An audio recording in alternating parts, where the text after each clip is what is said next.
I'm running away from the past I left behind. I'm looking for answers, but I'm blinded by the lights. I'm lost in the music, can I stay here for the night? I promise I'll be gone in the morning, out of sight and out of mind. No blind,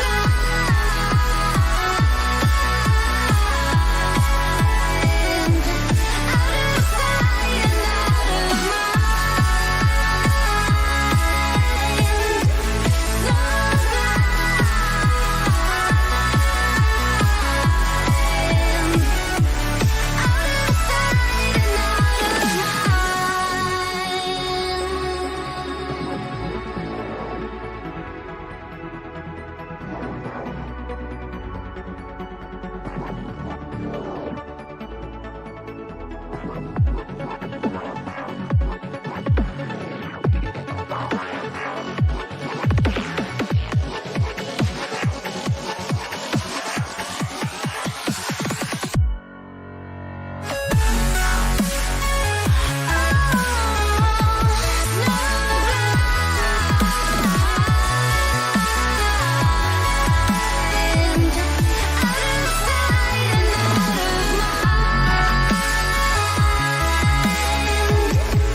No when you keep running, but your legs are standing still. It's like you're stuck in a nightmare, but you keep doing it for the thrill. Well, this is reality, you only live it once, so wake up from your dream. But just for tonight, let the lines get blurred, let your thoughts be free, let your thoughts be free.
Good evening, everybody, and welcome to the latest Sunday surgery with myself, Steve-O.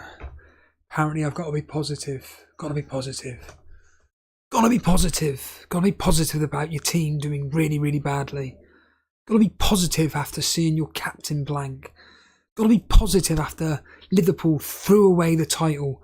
Got to be positive after seeing Arsenal throw away the title. Yeah, got to be positive. Yeah, fuck off.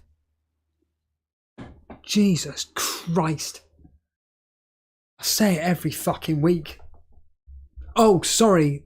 What do commenters say? I love a good rant from Steve-O, but he's really negative. Isn't that what a rant is, isn't it? Isn't ranting supposed to be negative? Fucking idiots. Oh, God. I say it every week. Every time I captain a differential player, it blanks. But if I captain a popular player, whatever happens, happens. But the player in which I think people are mad to captain, they captain, and he goes off and gets a double-digit haul. God, this fucking week has been an absolute categorical fucking disaster. And that's just my fucking FPL team. I can't even imagine. I cannot imagine what Liverpool and Arsenal fans are feeling like after today. Losing, both teams losing at home. Liverpool, a team who are at home specifically, are an absolute fortress. A team who, let's not fuck about here, don't lose games at home. They score lots of goals at home, hardly concede at home. Arsenal, a team who don't lose many games at home, score lots of goals at home. Ironically, concede more goals at home than they do away from home, but even then it's still very little amount. And yet, they both lose 1-0 and 2-0 respectively. And to be frank, if they had some fucking goal scorers, they'd have been out of sight in the first half. God, the amount of fucking opportunities Arsenal had in that first half. Unbelievable. Absolutely unreal. Now, don't get me wrong. I know Aston Villa defended exceptionally well. I'm not going to take that away from them. Not that I'm a football analysis whatsoever. Fucking hell, man. If only Arsenal just had some... I don't understand why he plays Jesus.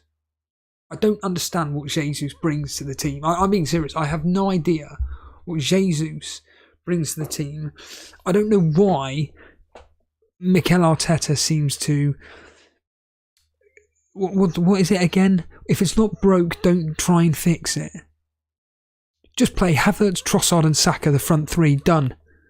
Play Jorginho, Rice and Odegaard in the midfield three, done. There we are, happy days, we move on. Nah, I can't do that. We're just gonna put Havertz in the midfield position where he's not really particularly effective. We'll put Jesus, whether it's on the right, the left, the middle, I don't care, where he does fuck all. God, I'm just praying Dan comes on. By the way, if you want to come live on Discord, it's there, it's open, and you can talk. Because let's see you talk for 30 minutes if you had a shit game week. So I can guarantee you now, no one here that's watching this can talk for more than 5 minutes without going, I don't know what to say anymore. Because it's fucking hard. And yeah, with Liverpool today, I funny enough, I was downstairs making an omelette. What, making an omelette? You cracked a few eggs open, you whisked it, and then you put it into a frying pan. Yeah. Yes, that's correct. That's what I did. Yeah.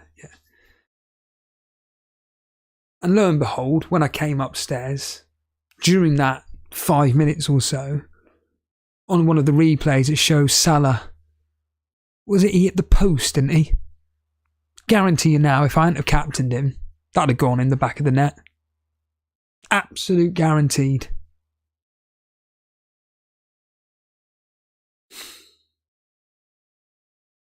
It's just shit. When you've got Matt... Well, what did Gary Neville say? Yeah. Pep Guardiola's going to be sitting at home laughing. And I'm just going to do a Mark Goldbridge. For actual football fans here, if you really want to see Man City win, you're not a fan at all. Who the fuck wants Man City to win the shitty title? Apart from their fans, of course. Who the fuck wants them to win the title? Seriously. Who wants them to win the title? Because there are neutrals out there that want to see Arsenal win. There are neutrals out there. What, you, Steve-O? Yeah. Like me, yeah. I want to see Liverpool win the title. I don't want Man City to win it. Play against Luton, just play every single player they want. Any player they want. Get no injuries throughout the season. Just brisk through, and even if they do get injuries, just bring on Grealish, Núñez, Doku, Alvarez. Who cares? Just Silva. Bernardo Silva, just bring him on. Bring him on. Liverpool this season been decimated with injuries, as we know. Arsenal, I think, as Dan would probably agree, I think they've, on some matches, and from what I've heard from Arsenal fans, Arteta seemed to overthink his tactics and whatnot. And yeah, today, I honestly don't know what I witnessed. I honestly don't know how Villa came away with forget a 1-0, a 2-0. That's now 10 games this season now in London that Unai Emery hasn't lost a game. He's won 7 and drawn 3. Quite an incredible record. Was it beating Arsenal twice this year? To be honest, they just did a job. That's what they did. They just did a job. They did what Burnley did when Dyche was in charge. Just nick a win. Just nick a 1-0, or in this case a 2-0 from out of nowhere. Like I said, they defended for their lives. Now don't get me wrong, Arsenal dropped off in the second half. They dropped right off. I don't know where Odegaard went. He left. All that creativity, all that spark Odegaard had, gone, vanished. Saka, non-existent, really had no real effect on the game. I mean, Jesus, I will repeat myself, I honestly have no idea what Jesus brings to the team whatsoever. Not a fucking clue. With Liverpool, it's like Mark Goldbridge said, they just cannot put away their chances, and I have no idea why. That Curtis Jones moment, I honestly thought he scored, and I thought, right, here we go. Floodgates are going to open. It's going to end up 3 or 4-1. Liverpool are going to absolutely destroy Crystal Palace. Puts it wide. Don't get me wrong. I don't know what the lads... Was it Webster or Adams or something? Well defended to put Curtis Jones slightly off, but I still think that a quality finisher would have put that in the back of the net. I say that, if it was Salah, he would have missed as well, because he's a useless twat. Oh, can't say that, Steve-O. Not allowed to. It'll offend people. Yeah. You're so negative. Yeah, I can't talk about Salah. What are you talking about, Steve-O? Salah's world class. Hasn't shown it in the last few games, has he? No. Not when you need him. When you need him, don't show up.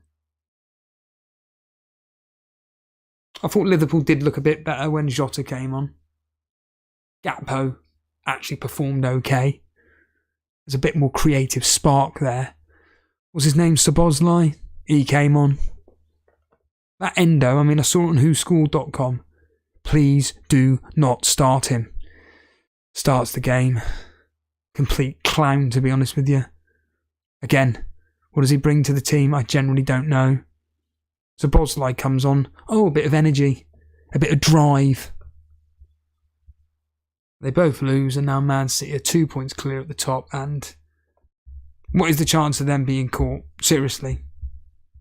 What are the chances of Man City being caught?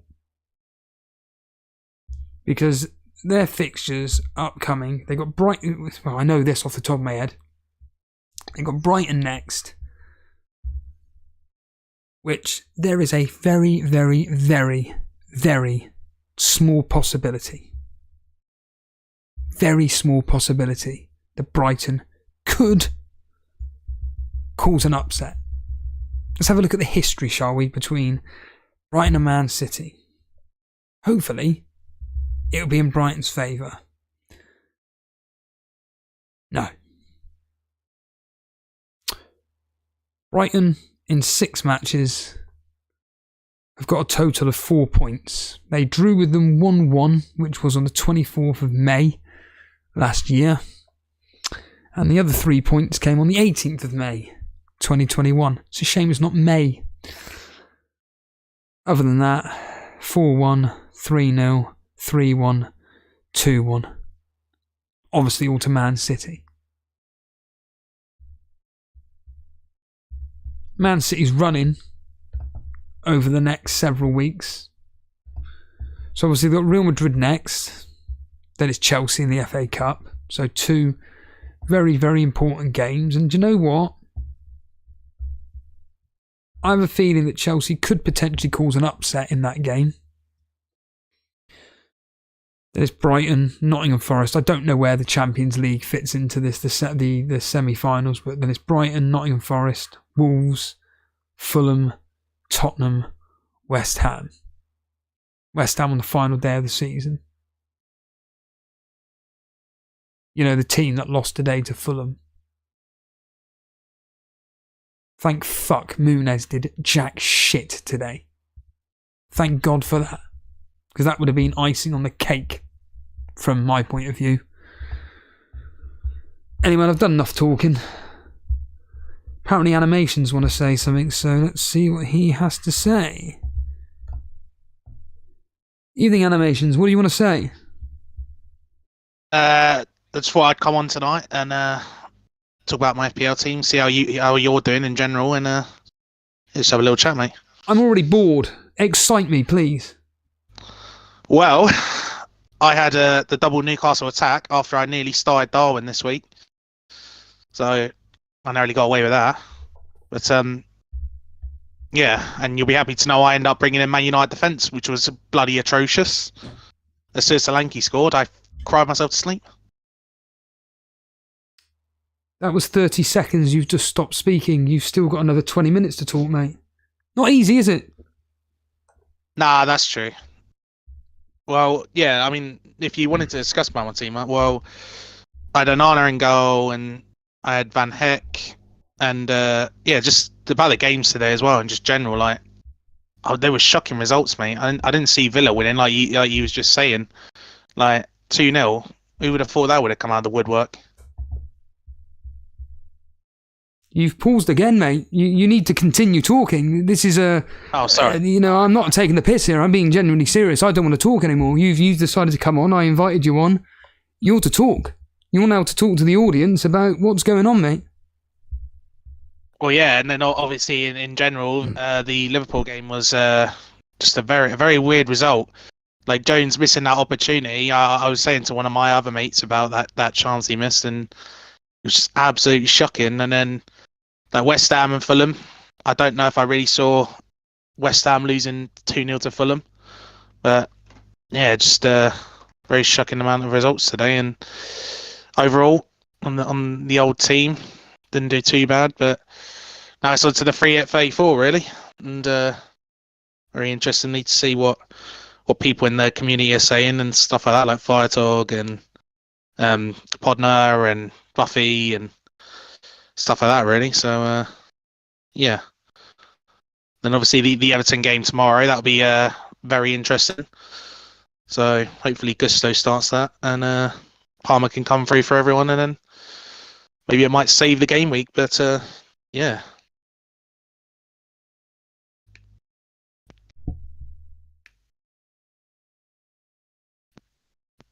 If you're streaming now, Animations, the pausing is not good, mate.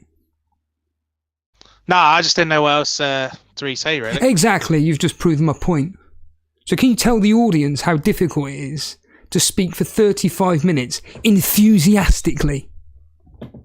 Nah, that's true. I mean, like you've said multiple times, like when you don't have like Jason here or Dan as an example, it does seem a bit dreary, doesn't it? I mean, obviously you and Jason are like a duo, as everyone knows, and when you don't have Jason here to bounce off, it's not very good, is it? It's just like a bit dreary and a bit boring. I mean, like you've been saying about like your job and stuff like that. Like it sounds a bit shit, to be fair. And it's just like when you see the shit scores on FPL, it's just a bit boring and a bit, I don't know, it's just a bit depressing. The job ain't shit. Yeah. I'm not complaining about my job. In fact, I really enjoy my job. I'm complaining about the pay. The pay is a fucking shambles, mate. And it depresses me. Oh, yeah. The team is up on screen at the moment, and yeah, like you say, very fortuitous. I say fortuitous. I predicted the Newcastle game to be very, very high scoring. Ali Mack, if you want to come live on air, crack on, mate. You're a regular viewer of the show. You know exactly what I'm like. Oh, Steve-O's being really harsh. So why'd you watch then every week? Every week you're here commenting away. Well, What are that's you here the for? thing about yeah. Well, you know about Matty last night in the chat. He was complaining about you just complaining. If he doesn't really like it, why is he here? Again, another one. He was having a go at me. And why was he having a go at you for? Well, because I was just telling him if he doesn't like it, like you said, if he doesn't like it, then why is he watching? And he just said, "Oh, animations, why are you telling me to go away and stuff like that?" And he was having a go at me in the chat, and everyone's like, and then Colm said, "Oh, hit the like if you want us to scrap."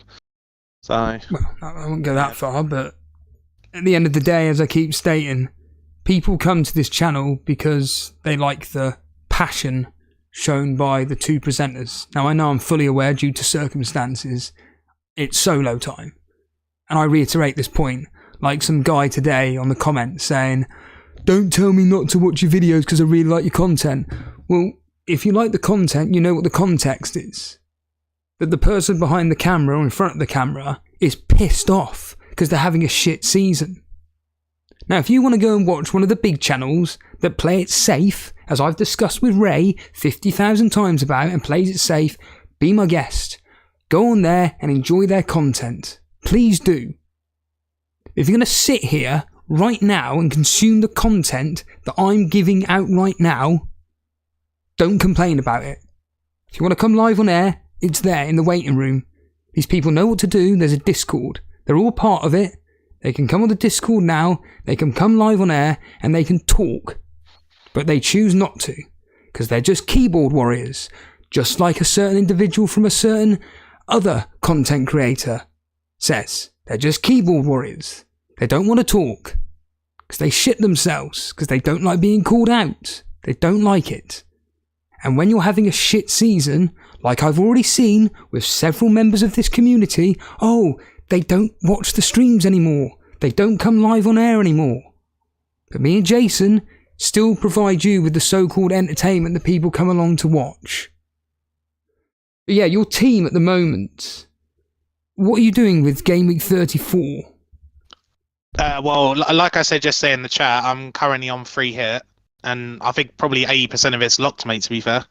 It's just the odd position, really. Like, what third Liverpool would I want? Do I want to go with None? Oh yeah. Well, that's the thing. Like, I've already got Van Dijk and Salah. They're both locked. It's just whether Van Dijk. Yeah, because he's the most nailed Liverpool defender. I mean, I can't not go for him on a free hit. Like, I mean, what really other defenses do I really want to go for? Like Palace. Okay, they kept a clean sheet today, but as a pretty fortuitous clean sheet. Like, Ayanori, is he even going to be guaranteed fit? He wasn't even in the squad yesterday. Again, it's a very small pool, unfortunately, to have in this double game week. And what is your free hit right now? Well, currently it's Pickford. Can you not put it in the team screenshots? Oh, I can do it now if you want. Let me just put in the team screenshots, and at least that way we'll be able to look at it rather than you having to talk out loud. But your team, while you're doing that, your team at the moment is up on screen. Onana in goal, Van Heck, Gabriel, Gusto, and then you've got Son, Saka, Palmer, Salah, Gordon, Haaland and Isaac, those three literally being the saviour, and it's almost certain that Chelsea are going to get a clean sheet tomorrow, so congratulations with that. So this is the free hit as it stands right now. Pickford in goal, Gabriel, Van Dijk, who the hell is that? Oh, him, of Crystal Palace. Muniz, Saka, Havertz, Salah, Eze, Diaz, Solanke, Mateta. I think that's about as template as you're going to get animations, and I think that, I mean, what are you going to change in that? Well, Elise got a good amount of minutes today, so I might go for him over Eze. I don't know how good Kai Havertz looked today. So I think if he was amazing. If he played in up front, he'll be fine. But he didn't. He was, for whatever reason, I'm hoping Dan comes on, but he actually was watching the game, but whatever. Havertz playing in midfield is just a complete waste of an asset. And ironically, he's classified as a midfielder in FPL, but I think that Havertz up front, brilliant. Midfield, complete waste of time. And then the only other real option would be is whether or not I'd bring in a Wolves forward like Sarabia or Cunha. Like if I get Cole Thier by a third Liverpool like attacker, then I may just bench Luis Diaz and just play a Wolves attacker. They're both home games, like you never know. But I think besides from that, I like it. I don't mind what I've got there. Cunha over Cunha over Diaz. Cunha over Diaz. They've got 2 home fixtures. He's a player that's just come off the back of 2 goals. He performs very well for Wolves. They need him. They've got 2 home fixtures where we know Wolves do very, very well. Over Diaz, a player in which is going to be playing against Atalanta, you'd think.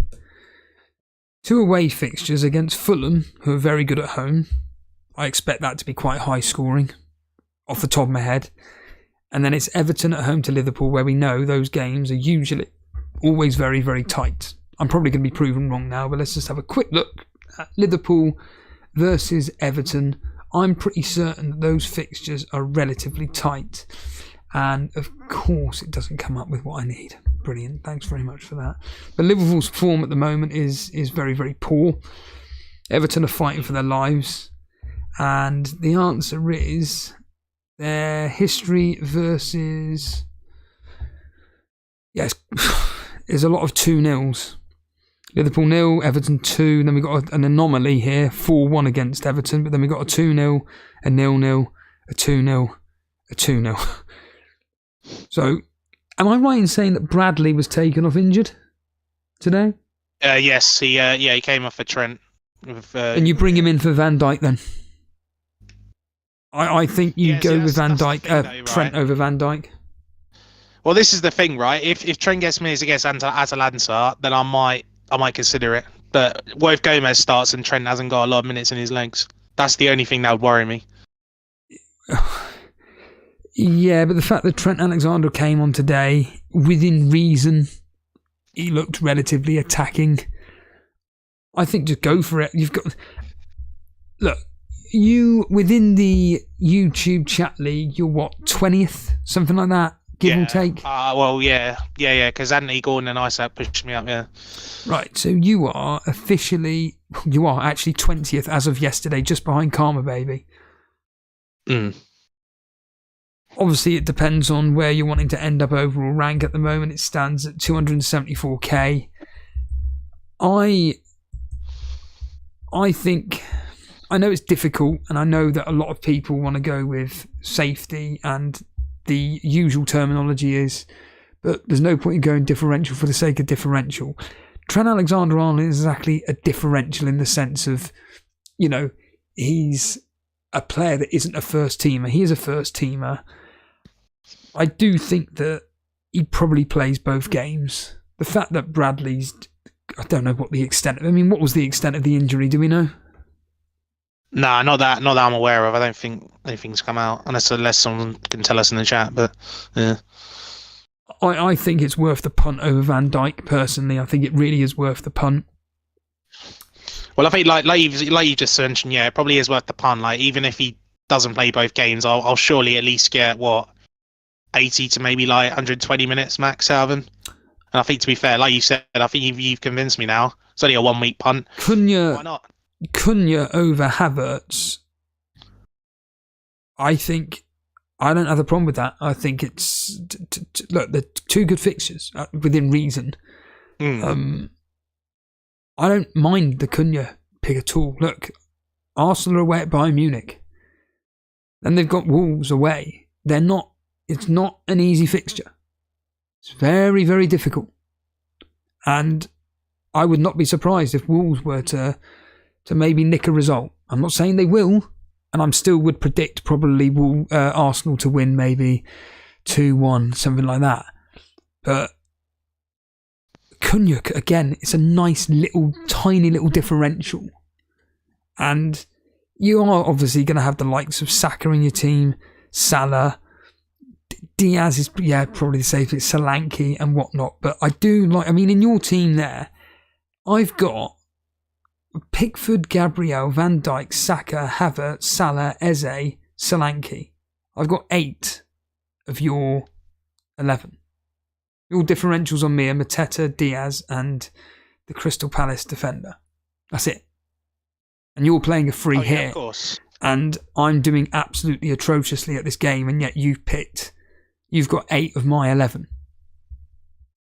Oh yeah, well, like you said, like some of them players could be changed. Like I could go for Elise if I think he's going to start, and yeah, I mean, like you said though, like I think you've kind of talked me into getting Trent now. I think I probably will end up on him.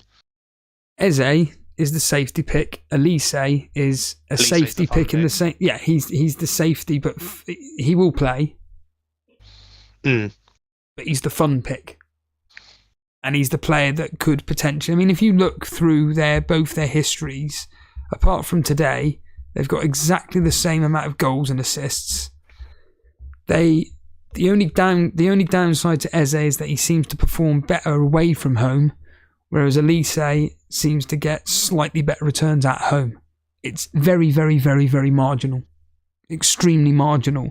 But with your free hit... I just think go balls to the walls, do an Alex Volo. Fuck it. Just go with Trent. Go with Elise. And then if you're really wanting to potentially go with Cunha, then you do it over Havertz.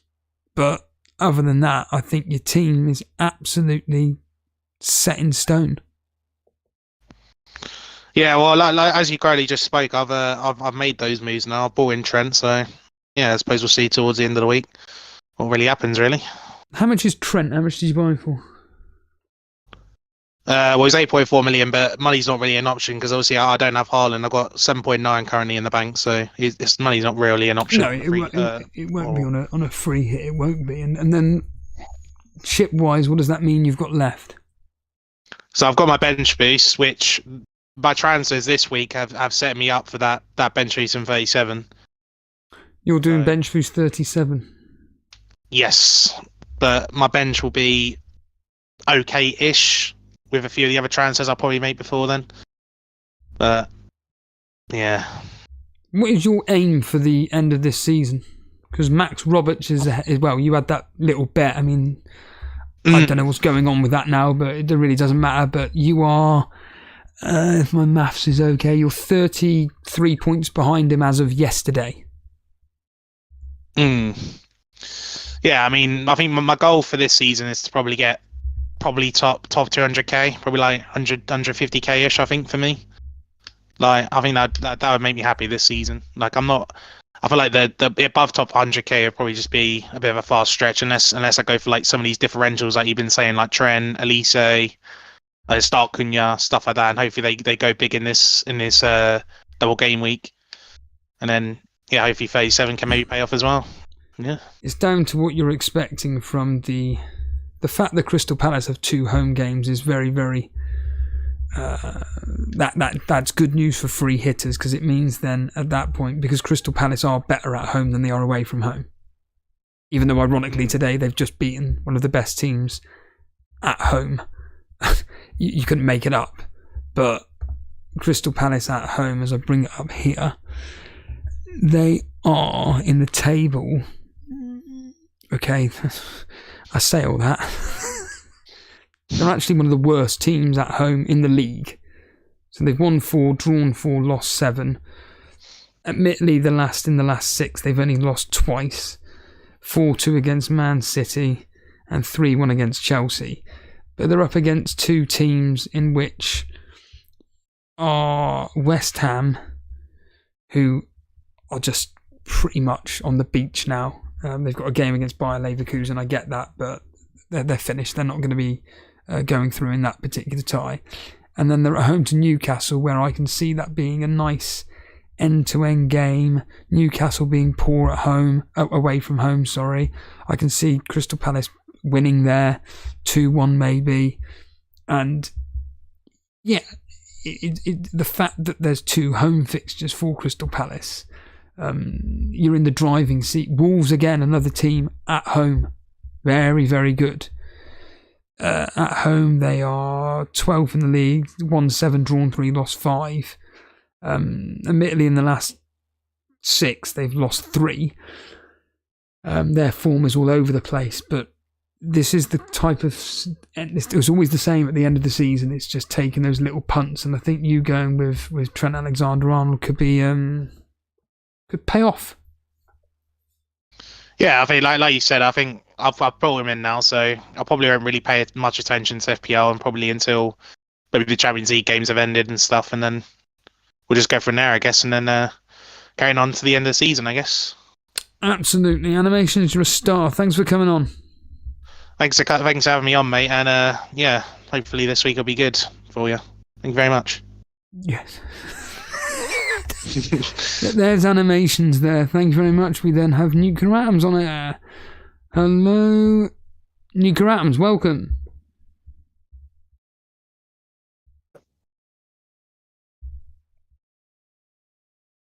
Nuclear Atoms, welcome to the show. Thanks. I'm not going to get nation treatment. Like, do I have to talk all the time? Well, you are a content creator. You can talk. Go. Your team's up on the screen. What do you want to talk about? Never seen before. So that's different. Bench boost in Gameweek 34. I'm just thinking of like taking some punts. I just don't know at this moment. Everyone looks good. Like Salah didn't do anything. Darwin flopped yet again. Sarabia, I benched him anyway. Doesn't matter. But Wang's back, so I'm not. So his penalties are going to be taken. Noor is still injured.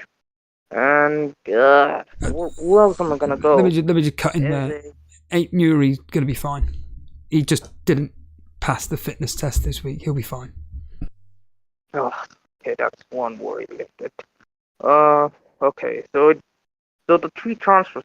I have 2 free transfers actually. So I'm probably gonna do 3 transfers. So -4 on the bench boost. It's gonna be Son out, Gusto out, and Bradley out because he's not gonna play anymore. So I'm thinking of Mitchell, Trent, and either Eze or Elise, one of the 2. So literally the same dilemma as Animations. The only difference is that you're going to be using transfers, whereas he's doing a free hit, basically.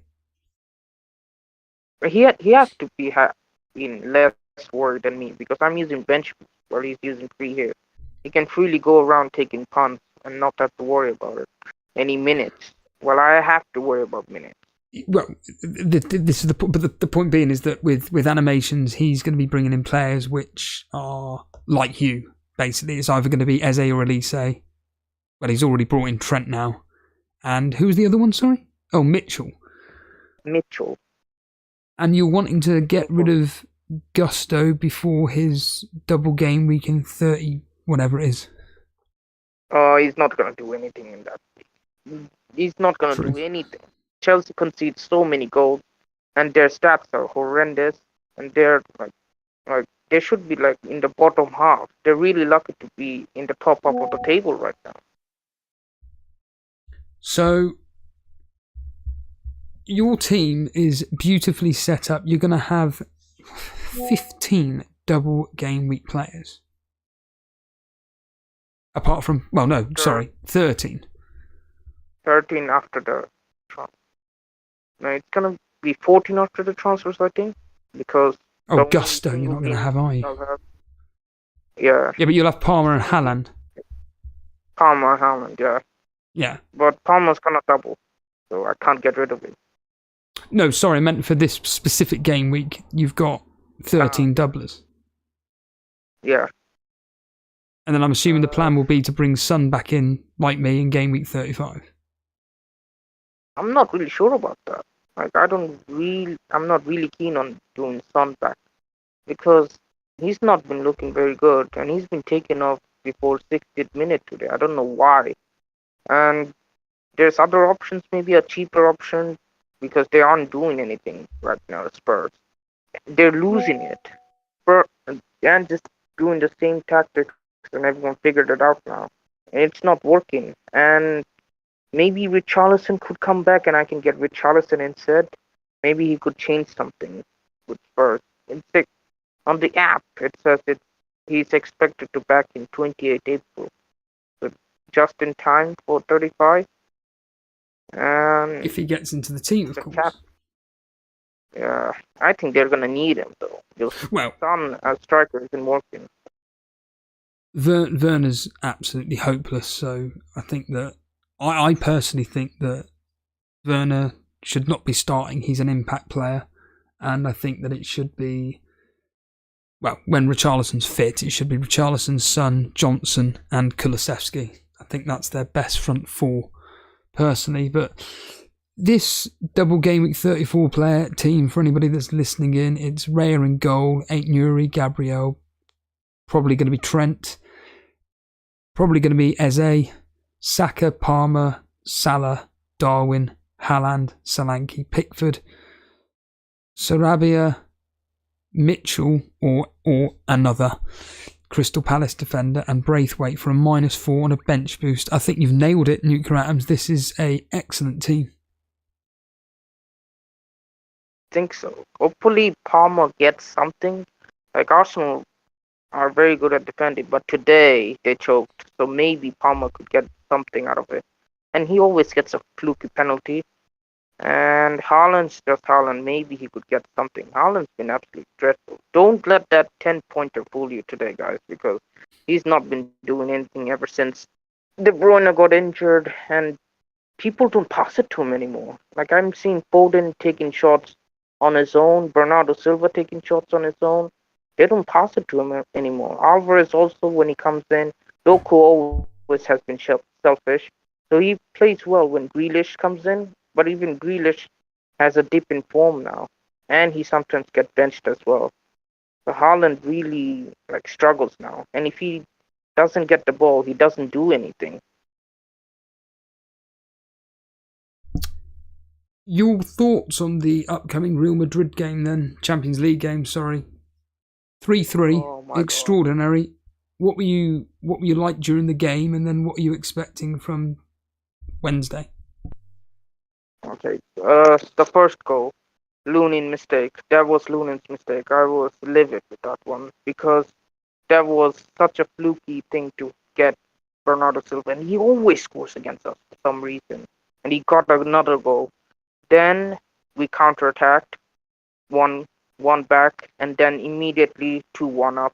That's great. All we needed to do was defend, and then we really had a bad showing in the second half. So it's 2-2, Foden with a belt off a finish, and then Gavardio miraculously gets that goal. There's a weaker foot as well. That's astonishing thing that was. I couldn't believe it. Gavardio did that. And then Vinicius crossed it into Valverde. Valverde hit that clean. It was 3-3, but it still felt like a beautiful downer of a result because we needed that win at the Bernabeu. We needed that win because at the Etihad, we're going to concede one goal at least, even though Rudiger has been really good at holding off Haaland. What about the others? They're just going to blast shots in. De Bruyne got some minutes against Luton as well. Foden got full rest. And now Bernardo Silva's also there. Everyone's there for City now. That's going to be a really tough choice.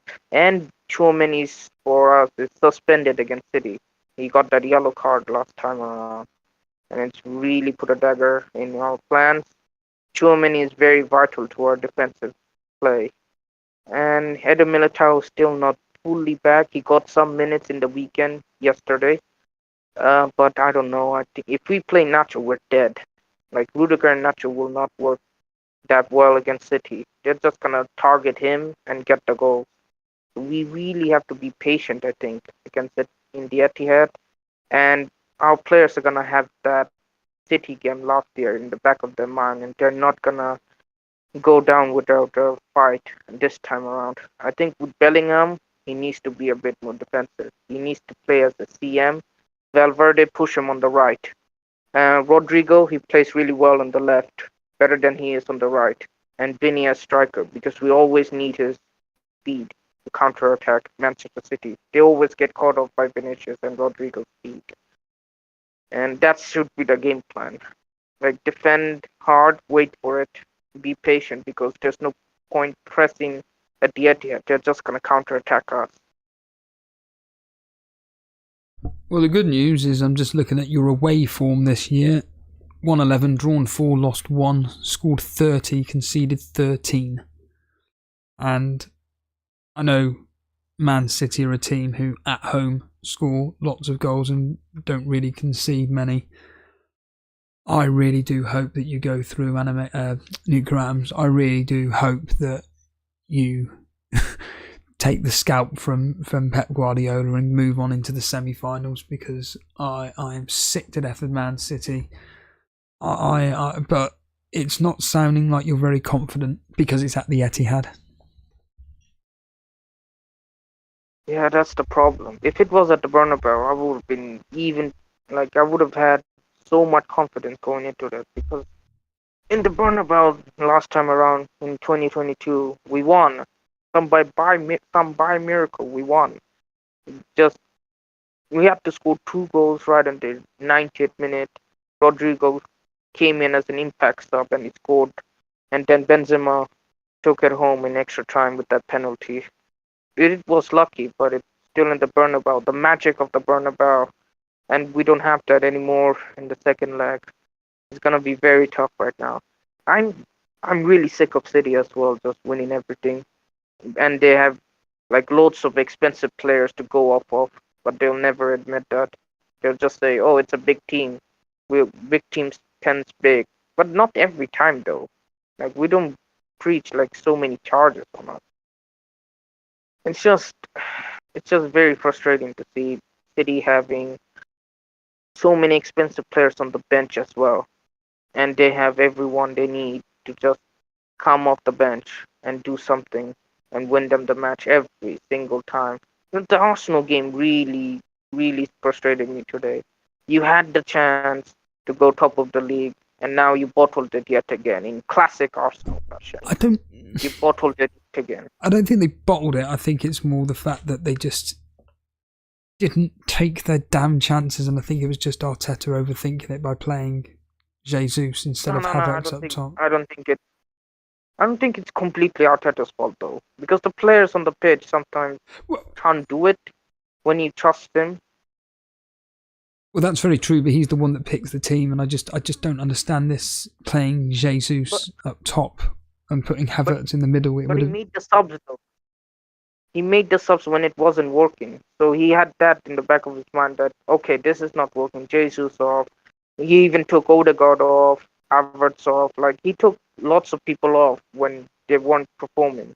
He did the right things. It's just the players I think that just didn't show up.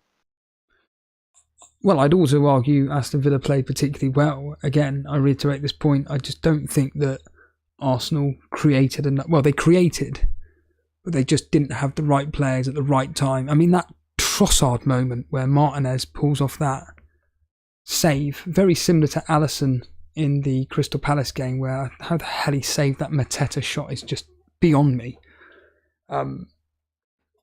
These players just don't seem to want to take their chances. Unlike, like you mentioned, with Man City, there's always somebody that's going to put the ball in the back of the net. I mean, I'm just looking at your team here from this week, slightly marginally better than mine. You got 36 points. You're going to get Gusto coming off the bench for 8 Nuri. It's just Haaland and Solanke that have done anything for you this week. It's just depressing, isn't it? There was so much hope going into this week as well. Crystal Palace at home, 3 Liverpool players, and still nothing from them. Saka didn't do anything yet again. He niggled off again, but he's probably going to play against Bayern. Arteta's going to run him down the ground. Gabriel, yellow card, and then conceded 2. While Ben White hooked off. He also got a yellow card, but he hooked off, and he got the clean sheet. So that's really frustrating. And Raya just lost a clean sheet as well. Son didn't do anything. 1 point. That's embarrassing. Against Newcastle, who gives up chances. And you mean to say that a dangerous counter-attacker like Son didn't do anything. And just tactics again also. It just doesn't change anything. He knew Newcastle gonna attack, and yet he's just stubborn with his ways. Some managers are just like that, and I just don't like them that thing. Even Pep and Klopp were like that, so but they now adapt to the situation.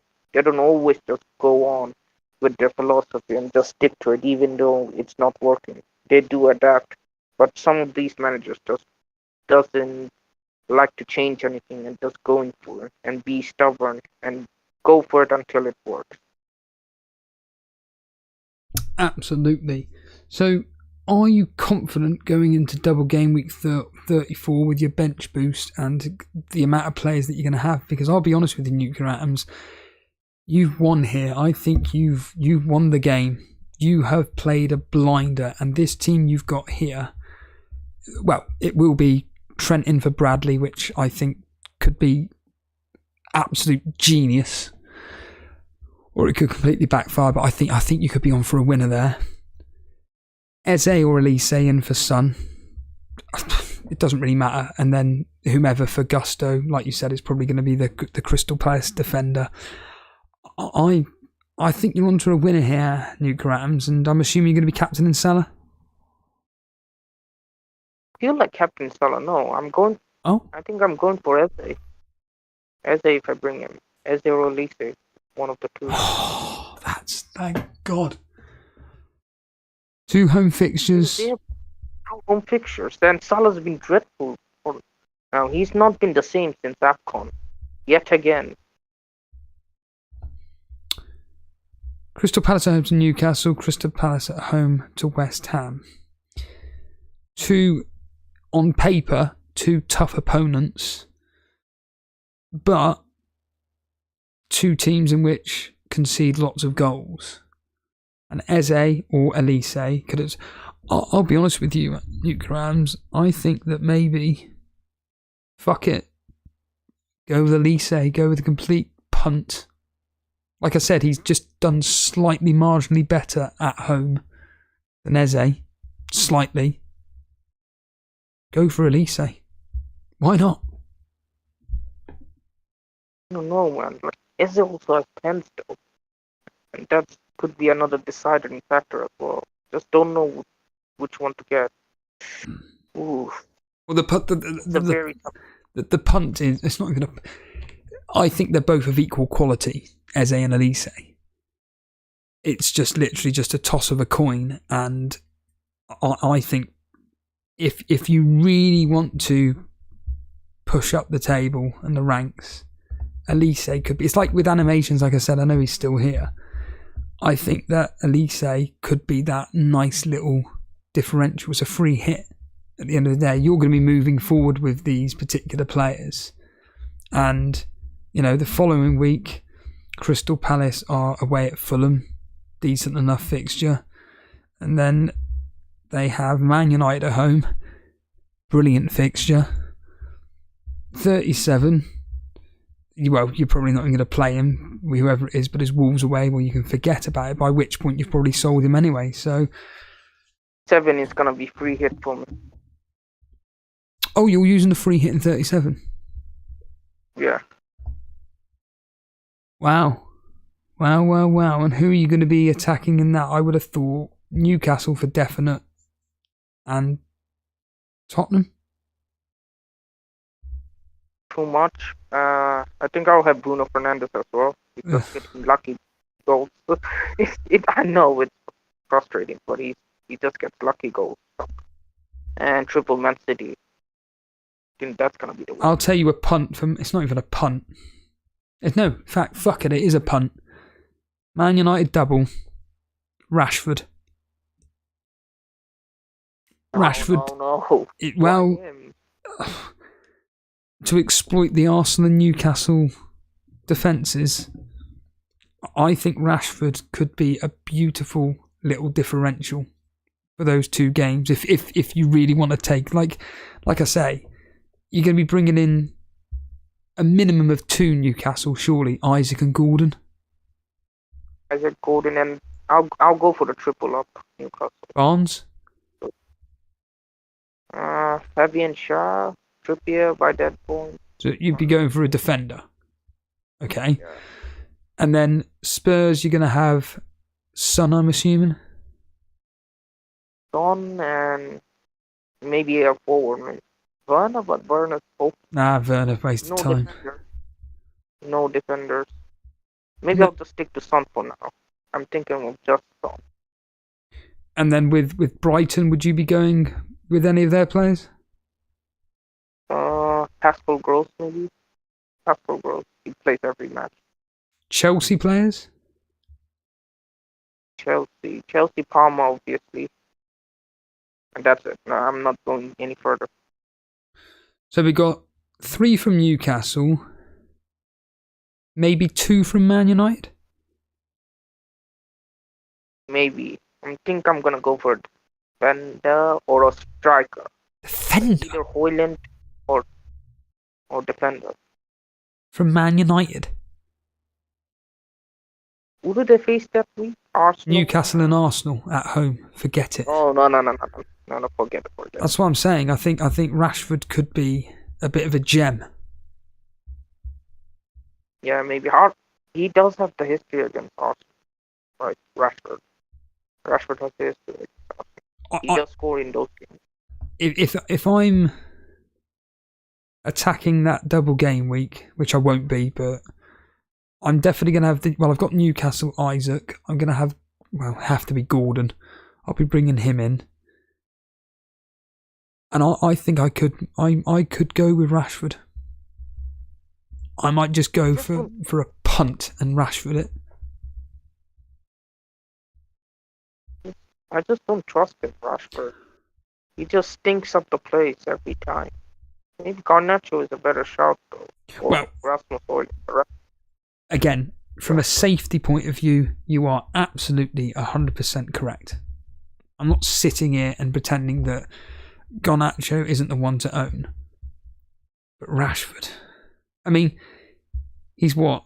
6, I can't even do the math, 7, 8 points behind Garnacho in total. The last time he scored, I mean, I'll ask you, when was the last time he scored without cheating? Who? Can you remember? Garnacho. No, Rashford. Rashford. Oh my god. I think it was in a big game. Man City? Oh, very close. It was actually Everton. He scored against Man City the week before. He seems to score in patches. He then scored 3 in a row between game weeks 20 and 22 against Nottingham Forest, Tottenham and Wolves. This season he's got 7 goals and 3 assists. His minutes are right up there. He's a guaranteed starter. And he's up against 2 teams who I think potentially he could exploit from a counter-attacking point of view. And like I say, I'm not saying you're wrong with the thought of Fernandes or Fernandes or The double up on Fernandes and Garnacho is gonna be a Garnacho's differential on its own. I think. Yeah, Garnacho is going to be the most popular pick.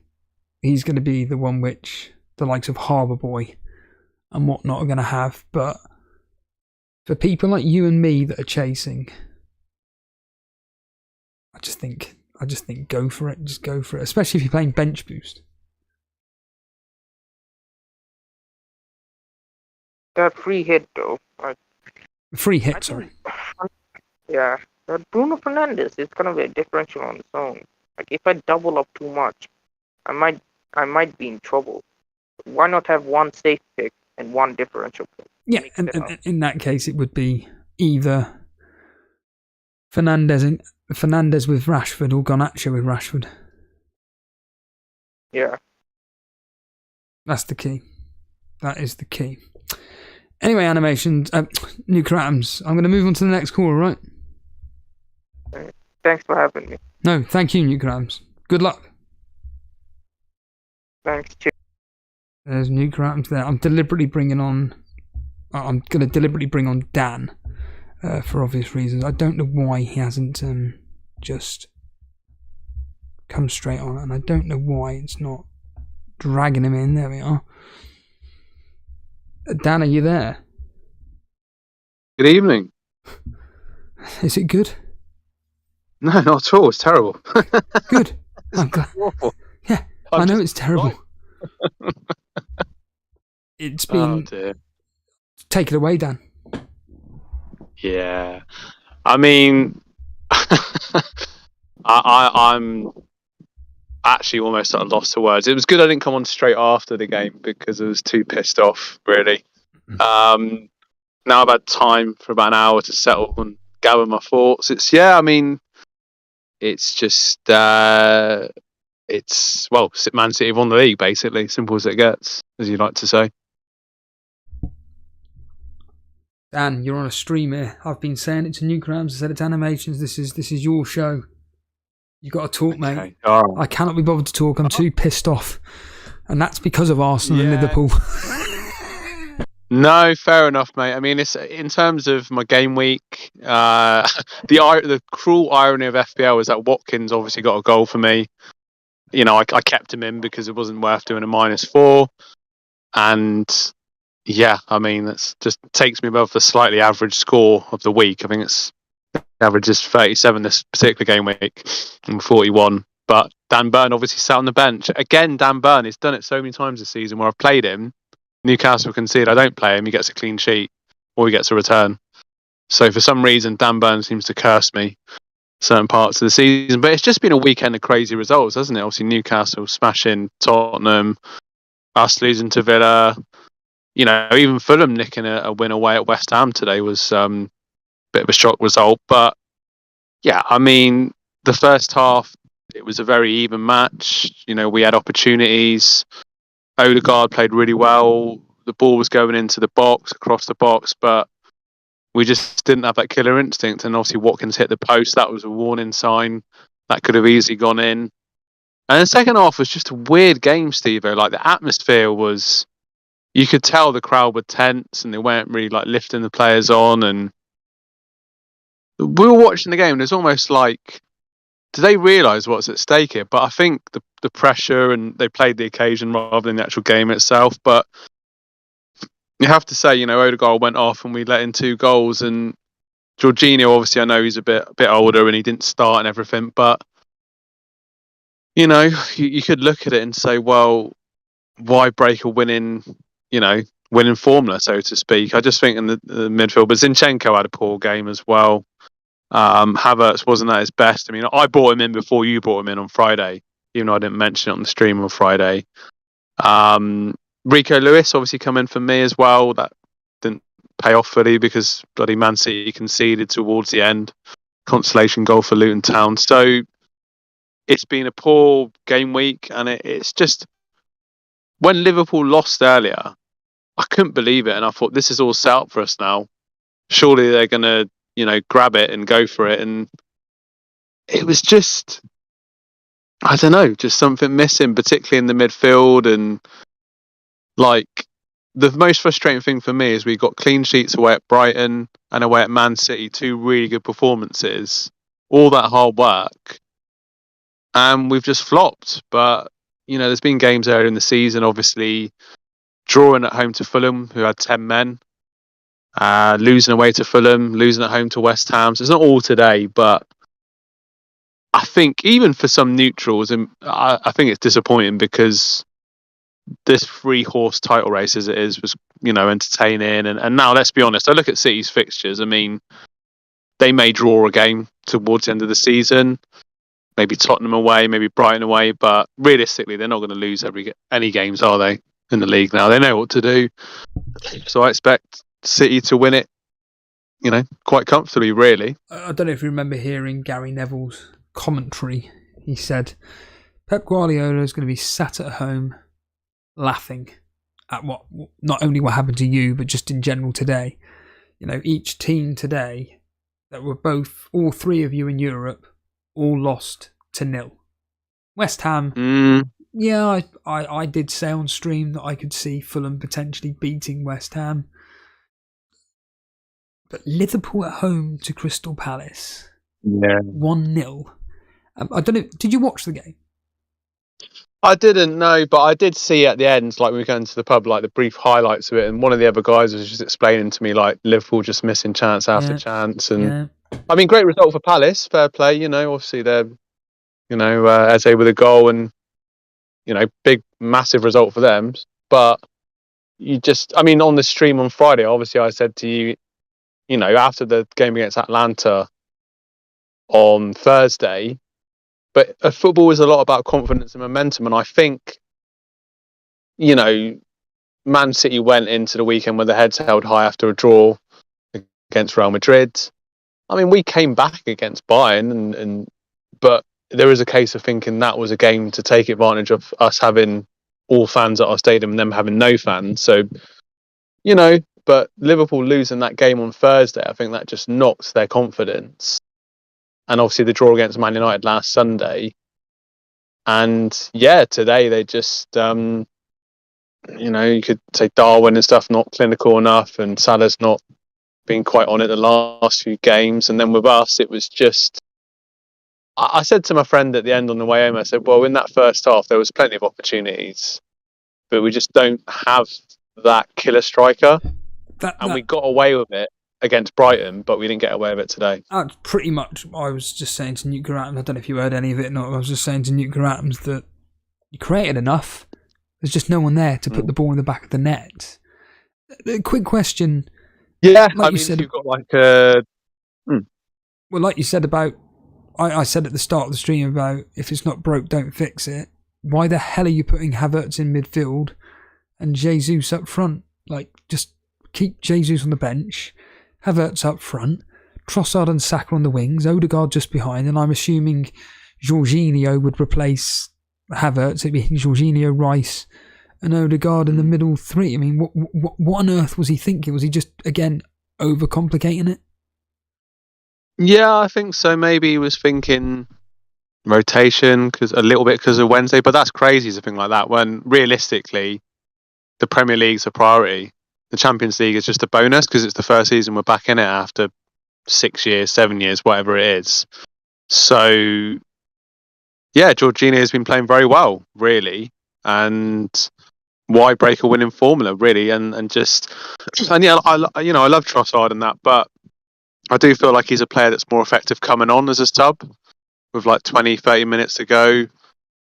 As an impact sub, he's done very well for us this season. And yeah, it was just the subs came on, obviously Smith Rowe, Martinelli, but it felt a little bit too late. And I think it comes down a little bit to mentality as well, really. And, City have been there and done it before. We haven't for for 20 years. Got a lot of young players, but there's experienced players in there as well. I mean, this is the thing, my friend was like slagging off Havertz on the way back, and I'm the sort of supporter that likes to get behind the players and not be knee jerk, because Havertz has been playing very well recently.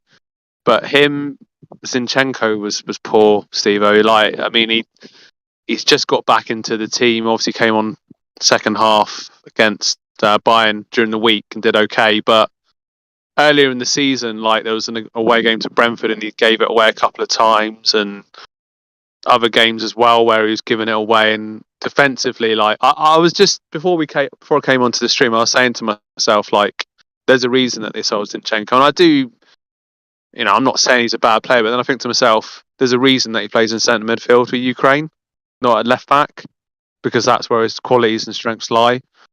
In terms of his technical ability rather than his defensive ability. Could you argue then that maybe, for argument's sake, then Tomiyasu could have played there in Zinchenko's place? Zinchenko could have played where Havertz was, Havertz up front, and then you would have had Martinelli, Havertz and Saka, the front three.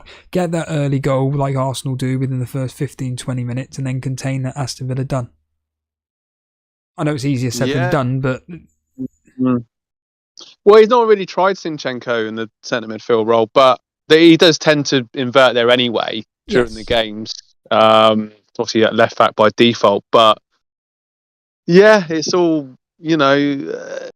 changing a winning team. Well, from previous weeks in the Premier League and whatnot.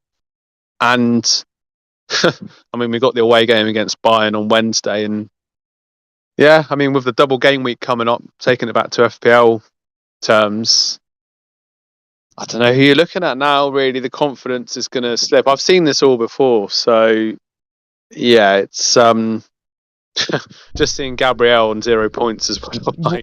What do you have to say to... I don't even know why he got a yellow card. Was it for that high tackle, that high boot where Zaniola looked like, I think it was Zaniola, where he was like, yeah.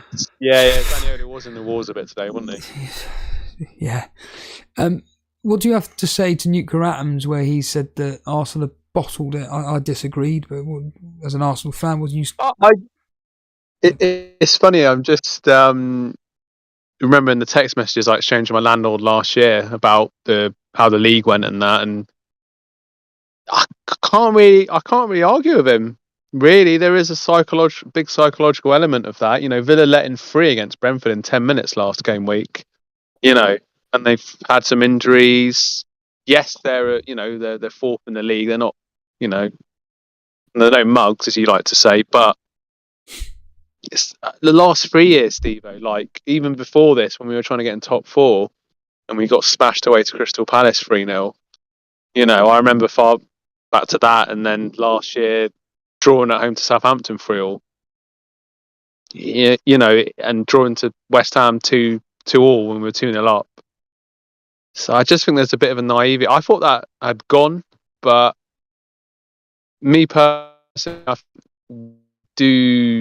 I think he's on his way out, but I do think we missed Thomas Partey in the midfield just to have that composure and that control of a game as well. But he doesn't really seem up to scratch or fully fit.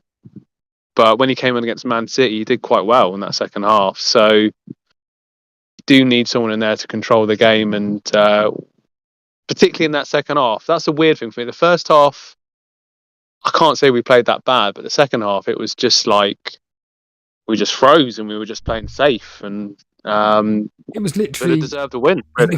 But this is the irony: it was literally a game of 2 halves. You were completely dominating in the first half. Aston Villa defended relatively well, but again, I think we both agree that if you actually had a proper striker up front, Havertz rather than Jesus, I think that probably you would have gone in at half time, let's say 1-0, just conservatively 1-0, and then the second half would be completely different. The problem is in the second half, for whatever reason, as you quite rightly stated, Odegaard went off the boil. There was just no drive from you whatsoever. It just allowed. Now again, you have to give credit to Aston Villa. They played completely different in the second half. They gave it a bit of a go. They were a bit all over Arsenal, and eventually, once they did get that, I mean, those 2 opportunities. I mean, they hit the post/crossbar twice with Ollie Watkins and Tielemans, which I still don't understand how the hell both them were kept out, but they did. And I thought, you know what? Maybe this is a sign from God. He's saying, look, I'm not letting Aston Villa score. You just need to get one of those opportunities and put it in the back of the net.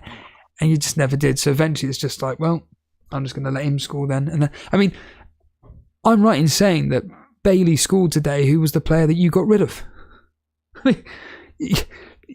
You couldn't make it up. Was it this week you got rid of him? Oh, sorry, no, it was the game week before. It was the game week before. Obviously, yeah.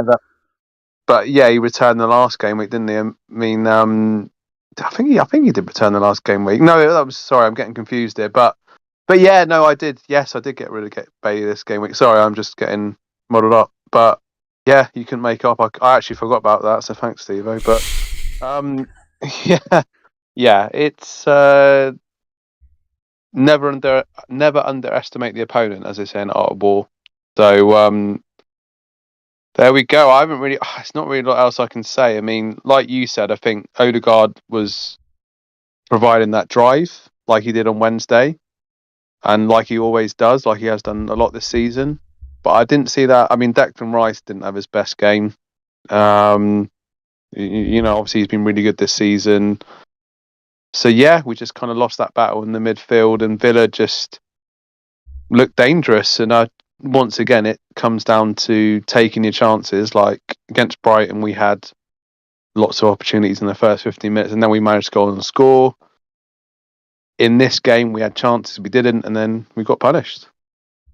Yeah, it's pretty much a similar story to Liverpool game, to be completely frank. I don't want to repeat myself, but give or take, it's the problem with Liverpool is that they just don't seem to have shooting boots on. They have, in my opinion, I think they've got a better clinical finishers compared to you lot. I think they have got better clinical finishers. But for whatever reason, they just could not put the ball in the back of the net. I mean, there was a moment where Diaz came flying through. There was a ball put over from Robertson, I think it was. And Diaz somehow did a Haaland-style flying kick and got the ball, but Henderson somehow saved it. I mean, Henderson had the game of his life today. It was, in fact, it was one of those where pretty much Crystal Palace defence and goalkeeper had the games of their life today. You know, if there was a Curtis Jones moment, for argument's sake, where he was put through and the ball, he could have put it anywhere, but he decides to blast it wide. Now, it only just about missed, but he still put it wide. If that ball goes in the back of the net, I think at that point it's Rorke's drift and Liverpool will get the second goal and they go on and win. But unfortunately, he missed it. And again, it was just one of those where it's just like, I'm giving you God is saying, I'm giving you the opportunities here. You ain't taking them. So, sorry, lads, you're going to lose 1-0. And yeah, it's shit. And again, nuclear atoms there saying that if Man City win the Premier League, can we now call the Premier League the Farmers League? Yeah, you can. It's got a point. I mean, my friend Will, obviously, you know, from back home, like a few years ago, said he's just bored of like the Premier League. Like he really enjoys, obviously, like follows Torquay, non-league football and international football because he just and he's more interested in like the lower leagues and just finds it more interesting because it's more varied. Whereas, let's be honest, like it does get a bit boring. Like City winning the league all the time, but maybe I'm just saying that with a bit of sour grapes. If it was Arsenal winning the league all the time, I probably wouldn't have the same opinion. But you know. And yeah, I think like, you know, obviously some of the comments in the chat, you know, this 3-horse title race has been really interesting and it's just basically gone in the space of an afternoon, hasn't it, really? So, yes. You know, we can't, I mean, there's a sad thing, and this is pretty sad, but when Watkins scored the second goal, I was like looking at my phone, looking at the Man City fixtures, and I just said, Dan, don't go down this rabbit hole of trying to think, oh, maybe if such and such a team can win a game against Man City. Well, because even if right, they slip up, we ain't going to win all our games anyway. So they've got Real Madrid next, then it's Chelsea. 2 very, very important games. Now, I generally do think that Chelsea could potentially beat them in the semi-final of the FA Cup. They could cause an upset. I wouldn't classify. It's what the clash of the billionaires, isn't it? And it's just the difference is that Man City have just taken over Chelsea's reign as the billionaire champions. But anyway, then it's Brighton. I think that Brighton could potentially get something against Man City. Potentially. But then, like you say, Nottingham Forest, Wolves, Fulham, Tottenham, West Ham. Forget it. There's no chance in that. When are the let's just say Man City get past Real Madrid. When are the semi-finals of the Champions League? Where would they slot in?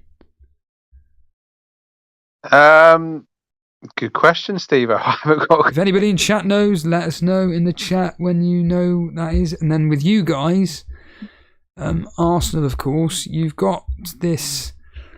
Well, I say break. It's not a break, is it? It's just go.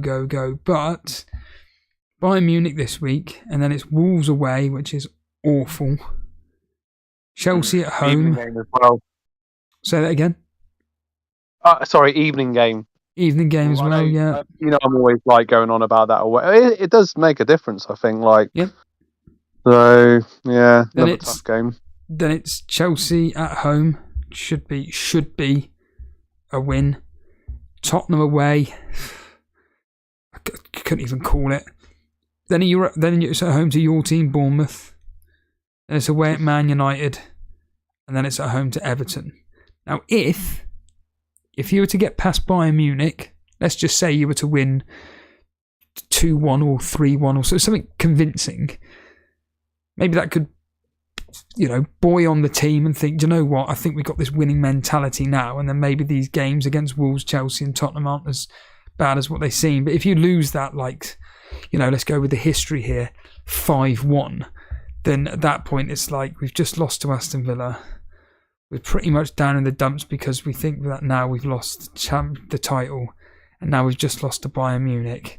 I've given up. Like, that could be worst case. Mm-hmm. Best case scenario from an FPL point of view, or even a Premier League, basically a Premier League point of view, is you beating Bayern Munich.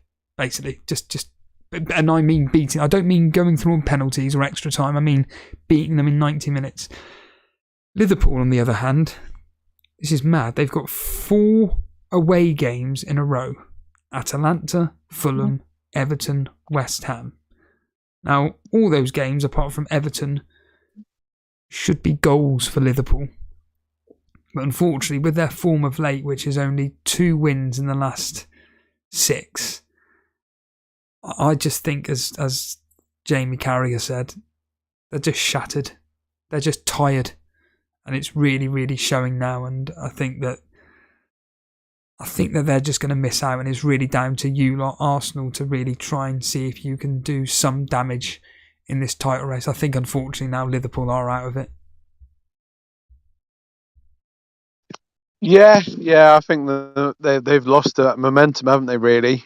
And from a Liverpool fan perspective, it's a shame that, the Europa League, that they couldn't have done a better performance last Thursday, because that would have been a chance to win a European trophy and give Klopp a good send-off. But yeah, I think, like, with the confidence, I mean, obviously I've just seen the comment in the chat. I mean, the game plan on Wednesday should be just to sit deep and hit on the counter-attack, really, because Bayern at home, Leverkusen have just won the league. They'll be fuming. Like, this is their cup final. All it's going to be in the press in Germany at the moment is Leverkusen win the league. And well done to Bayer Leverkusen, by the way. Granit Xhaka winning a title after leaving Arsenal. But Bayern are just going to be... they're going to be so pumped up for it. I've got some bad news for you, Dan. So I'm just looking at Bayern Munich's home form this year. They've scored 49 goals, conceded just 11. To put in perspective, the champions Bayer Leverkusen at home, they have scored 43 and have only conceded 8, which is just crazy. Those games, so this is the last 6 fixtures, they've won 5, lost 1. They beat Union Berlin 1-0. They beat Borussia Mönchengladbach 3-1. They beat RB Leipzig 2-1. They beat Mons 8-1. They lost to Borussia Dortmund 2-0. And then they beat Cologne 2-0. I'm sorry to say this, but looking at that, I don't think you got a hope in hell. But I could be completely wrong. It's like, I mean, in the old Tiny Temper song, it's written in the stars. I mean, for Kane to come back and haunt us like some sort of Michael Myers style character, coming back to haunt us, getting the goal at the Emirates. And I can just see it now, Steve. I reckon it will be a tight game, and then he'll get the winner or something. It's just when you just So I'm not going to profess to be any expert in football, let alone German football, but on WhoScored.com, this is their team of the season so far based on ratings. And of that team of the season, of the 11 players, 5 of them play for Bayern Munich. They're Kimmich, KMJ, whoever the hell that is, Sane, Musiala, and Harry Kane. Do those names ring a bell to you? I mean, I know Sane and Kimmich and Kane, but... Musiala's a great player, like, from the bits I've seen of him. I think I remember seeing him play for Germany against England in one of the games, and he just looked brilliant. And I've seen, like, clips of him, and he's been linked with all the top teams, and he's just a cracking player. I mean, obviously, like, Sane, we know what he can do, obviously having won the league for Man City, and his pace and everything. I mean... I hate saying this, but I might have a little cheeky bet on Germany to win the Euros, just as an outside bet. Now I'm thinking about it, but yeah, I mean, they've got a lot of quality. I mean, we look at, like you say, the history. We got pumped 5-1 the last time we went there. However, in 2013. We did win 2-0 there, but we lost the first leg 3-1, so we went out on away goals. But that's all academic now. I mean, yeah, I think we really needed to win that first leg when we really did have home advantage with no fans for their team. In the first half, they dominated. Second half, we come back a bit into it. It's all or nothing. Excuse the pun of that famous Fly on the Wall documentary, but it really is, because if we get pumped against Bayern, I just see the heads dropping, and that's a bit. I just think all of this talk. I mean, I think City might get a draw in one of the games. They might drop points that way, but with their remaining fixtures, they ain't going to lose any of them. No way. And I don't see them drawing more than one game, really. So that's it. I mean, would it be ironic if I completely lost my train of thought. Would it be ironic if Tottenham were the team that beat them? I'm telling you now, Tottenham against Man City, haven't they got a good record against them at home? Sure they have. They've got a great record against Man City, and obviously they drew 3-3 earlier in the season at the Etihad. Well, talking to Jules, just quickly, I just want to say to the audience listening in now, look, I will just repeat what Jason actually said to me, or to you guys, regarding me, which was, what did he say again? I know Steve-O comes a bit grumpy and a bit angry sometimes, but he doesn't mean it, blah, blah, blah. Oh, I do mean it. But you've got to understand that this is a real show, and I know you guys have been interacting in the chat and everything. I've chosen not really to look at the chat much these days because I know I just get irked too much. But the reality of the situation is this is a channel which is based on true emotion. And the start of the show, I am not happy with how the results have gone today. I'm not happy with the way FPL has gone. Forget today, this season. But now I'm at a kind of calmer mood, thanks to Nuclear Atoms and Animations coming on, and now Dan. And I just want to quickly go through, talking of the community, I just want to quickly go through the Super Cup. So as it stands right this second as we speak at 8 o'clock in the evening, it is Vonka up against Karma Baby. Unfortunately for Karma Baby, it's a bit of a tanking for him. Zvonka is absolutely destroying him at the moment, 51 points to 38, but we still got game week 34 to go. In the other match we have, or the other one of 4, the second of 4, we have Denver, who took a -4, which unfortunately means that he's on 24 points, and Frenchy FPL again has pretty much got double that. He's got 46 points, so it looks like Frenchy FPL is going into match, well, he is going to match game week 34 with a hefty lead like Zvonka. Now, this is when the final 2 matches, match 27, match 28, between Emil Smith, Joe and Fada Razor. Only 9 points in it. The Arsenal fan, Smith Joe, he is only 9 points clear of Fada Razor, 39 points playing 30.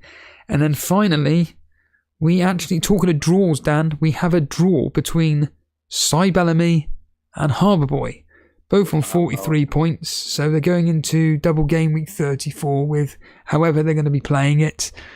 So it's down to them. Just want to again say thank you to Firetog for creating the Super Cup.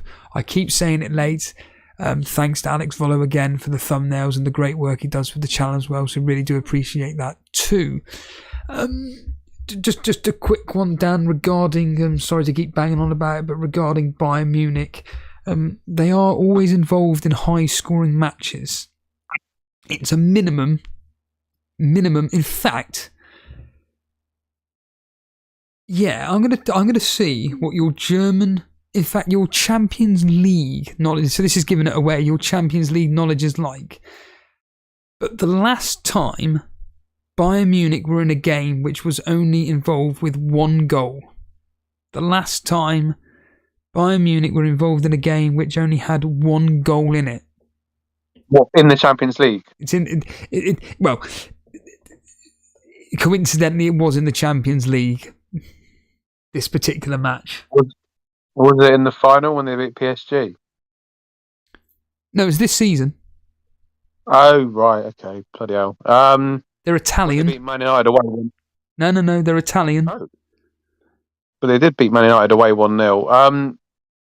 This is so I'll give you an example. I'll give you what I mean, right? So in the last 1, 2, 3, 4, 5, 6, 7, 8, 9, 10, 11, 12, 13 matches, there's been a minimum of 2 or more goals in a Bayern Munich game. But the last time there was only 1 goal in the match was involving Bayern Munich and this Italian team in the Champions League. So this would have been what the Juventus? No. AC Milan? No, they play in blue. Atlanta? No. Napoli? Italy? No. They play in blue. It's like guess the player. FPL Juice. Oh my days! I don't know, Steve-O. I'm going to jump off a bridge. They were very popular during Italian 90. A certain Paul Gascoigne.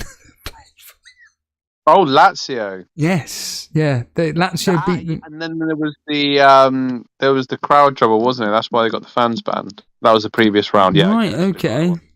And then prior to that, the previous game that ended 1-0 was against Union Berlin, and the game before that was 1-0 where they lost to Werder Bremen. But since then, since that 1-0 loss, it has just been goals galore. It's been 3-2, 2-1, 2-2, 3-0, 8-1, 5-2, 2-0, 3-2, 2-2, 2-0.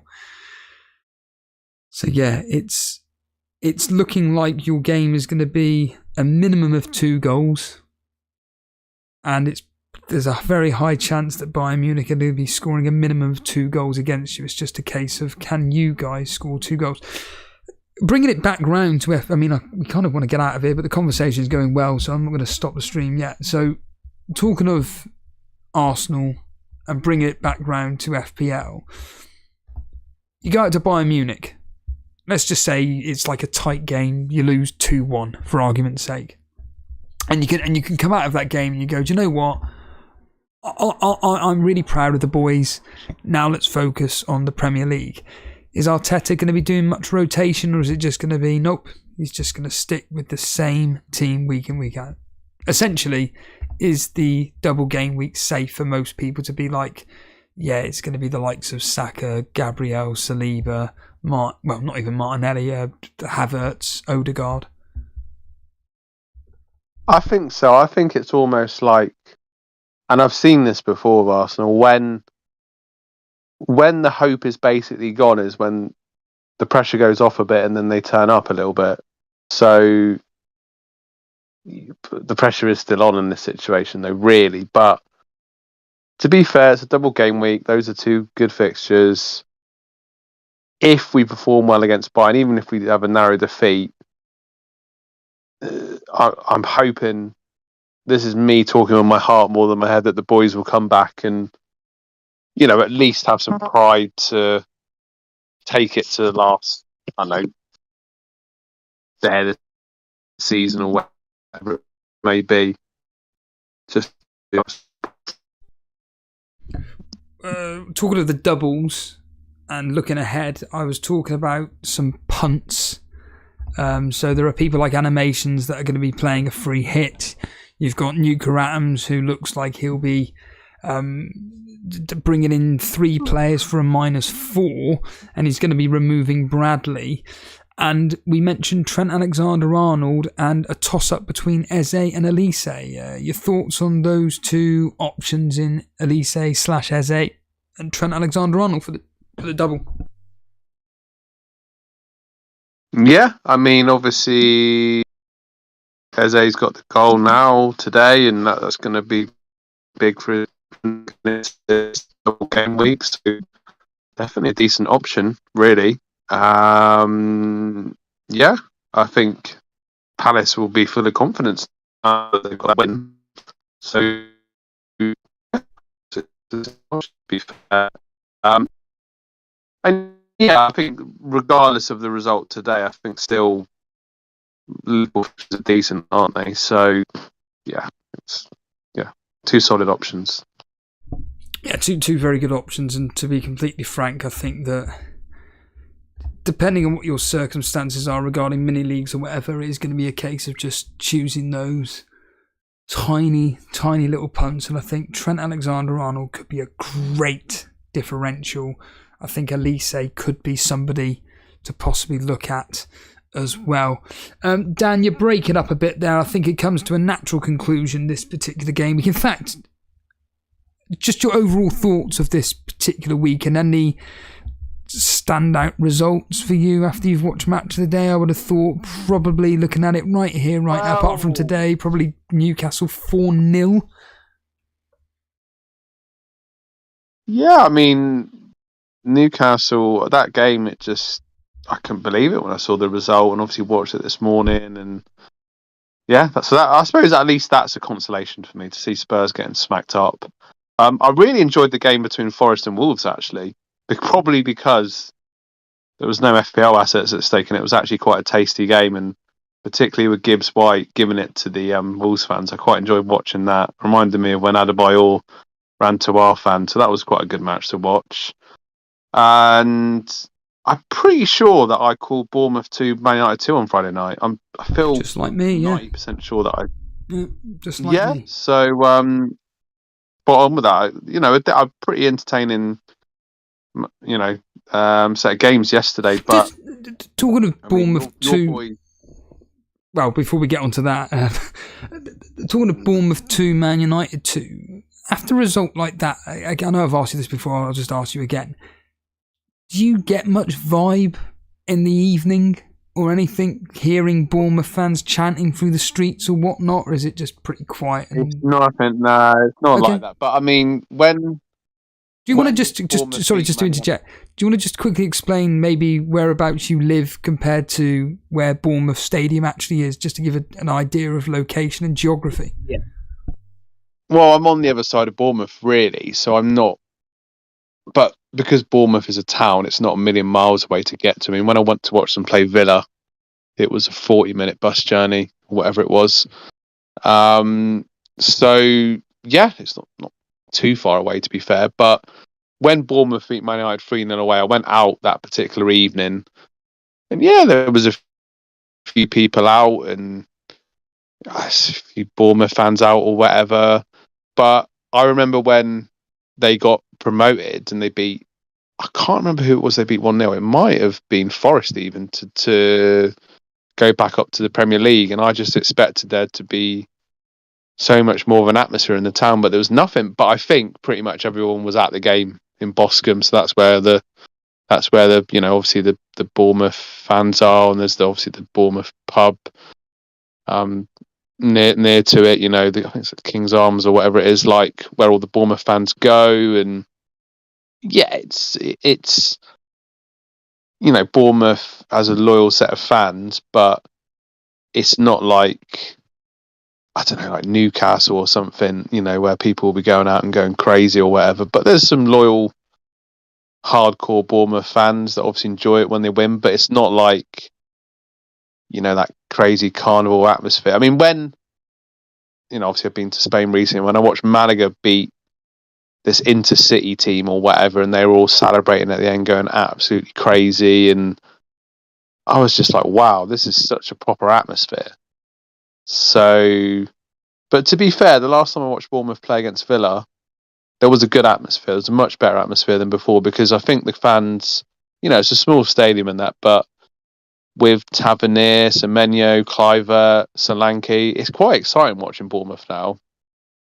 And yeah, and Siniesta and that, they got some good players. So I'm really pleased that Bournemouth have stayed up another season, because at the start of the season, it was looking a bit ropey, but they've played some really good football, had some great results, beat Newcastle, beat Man United, some sort of standout results there. And yeah, it's great for the town, for Bournemouth to be in the Premier League, So yeah, really pleased. But another tough year next season, really. Yeah, it will be another tough season. I know it will be. On that note, I think you wanted to mention Burnley, didn't you, just quickly? Well, I'm assuming you did, because I heard you. I'm just gonna end the call.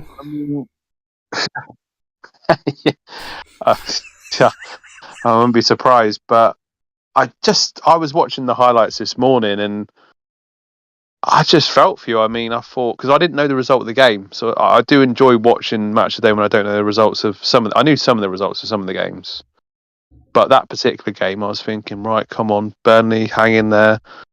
And Boric, that mistake against Everton, I think it was just unbelievable. It was like Peter Enkelman against Birmingham City all those years ago, when that fan ran onto the pitch and that, and it was just because the way he tried to control the ball, he just panicked. And there was no pressure, and it was just crazy. And but I was talking to my friend Alex about it. Obviously, Alex is in our cash mini league, and he just said, but Boric has been doing really well recently. I said, yeah, he has since he's come in, but in these last 2 games, I feel for the guy, but why was he trying to control the ball like that? Well, he's a ball playing goalkeeper at the end of the day, and ironically, as I stated before, he's an individual who has got a lot of mistakes in him, but it's covered specifically in the Championship. The difference between the Championship and the Premier League is that if you make mistakes, especially at the end of our table where we are, you will get punished, especially against quality teams like Brighton. And admittedly, they're 2 freak goals. They're 2 complete freak goals. In fact, they're the kind of goals that you'd expect from, maybe once a season from one team. And then you look on the bloopers for the 2023-24 season bloopers. But this makes up 50% of those bloopers alone, by the same goalkeeper, one game after the other. And again, it's probably just a sign from God saying, "No, I don't want you in the league. I don't want you." There's a lot of signs from God today. This is the thing. We've deducted points from Nottingham Forest. We deducted points from Everton. You've been shit, and I'm punishing you, company, for not playing the players that you should have done at the start of the season. I reiterate this point: if Muric had started at the start of the season, am I suggesting for 1 minute that we wouldn't be in a relegation fight? Of course I'm not. But I reckon we would be a minimum of 10 points better off, which takes us to 16th above Everton. 1 point above Everton. 10 points. It's already... ironically, he's just cost us 3 points over the last 2 fixtures. 3 points. It's a lot. And we would then be 2 points behind Luton, 3 points behind Nottingham Forest. At that point, there's going to be belief. There's going to be genuine belief. And when you've got games against... When I bring up our fixtures here, we've got Sheffield United away. Great fixture. We go into that thinking, imagine we are 3 points off Nottingham Forest. Right, we got not the Sheffield United away next. We've got a really good record against them. Beat them. Man United away... God knows, not Newcastle at home, forget it. Tottenham away, forget it. But then we got Nottingham Forest on the last day of the season. At that point, it's Christ almighty. Luton are dropping points, Nottingham Forest are still dropping points. If all we have to do is beat Nottingham Forest. And unfortunately, New Crowns was saying about Man City have got the easiest run of fixtures when it comes to the title race, which is true. I'd argue that we've got one of the worst runs in the Premier League for a struggling team. Man U, Newcastle, Tottenham. It couldn't get any harder. So unfortunately, it's just due to many mitigating factors in this particular season, but we're going down no matter what. But I'm just looking at it here, the amount of red cards, specifically away from home, that we've had. Away at Nottingham Forest, away at Brentford, away at Sheffield United, away at Aston Villa, away at Crystal Palace, away at Brentford, away at Chelsea, away at Everton. I'm not saying they're all just Burnley ones, but pretty much all are games, a lot of games away from home, we've had a man sent off or a man has been sent off. Bizarre. Absolutely bizarre. So there's clearly a discipline issue there. I think there's a lot of naivety within our team as well. There's been a lot of cards that shouldn't have been issued and whatnot for challenges that, and even the things that have gone against us, like for instance the free kick that was scored by Sarabia, I think it was, for Wolves. I don't know if you saw the actual foul that was committed. If that's a foul, then we may as well just stop every single game of football every single minute. It was just an absolute nonsense. But yeah, unfortunately, it's just been a season of shite. Dan, any final words before we go? I have no words, my friend. I just thanks for having me on. Obviously, thanks to everyone for tuning in, support the channel, and yeah, good night and God bless. Yeah. As ever, thanks everybody for tuning in, listening, and even if you are watching the replay, really do appreciate it. As ever, if you want to support the show, the easiest way to do it is just by hitting a like button, making sure you're hitting the subscribe button if you are brand new around here and you enjoy what myself, Dan, and Jason bring to you on a weekly basis. If you are watching on the replay, or even now if you're watching on live, make sure you're putting comments into the comment section afterwards. It just helps with the algorithm. Let's just say that. And it would be nice to see some positive comments rather than allowing the negative ones to keep filtering through. But that's a different story for a different day. Other than that, I can get out of here. Dan can get out of here. I've got some good news as well that I can break to everybody. It looks like Jason will be back for it looks like a one-off, but we never know. Next week, Friday, so that'll be really, really cool for the preview. And apart from that, there's no other news. Patreons as ever. There'll be some form of Patreon podcast that'll be coming out this week. And as I always state, if you want to support the show in a financial way, Patreon is available. On that note, everybody, I'm getting out of here. Dan's getting out of here. And we will see you at some point next week. Cheers, Dan. Cheers, guys. Good night, everyone.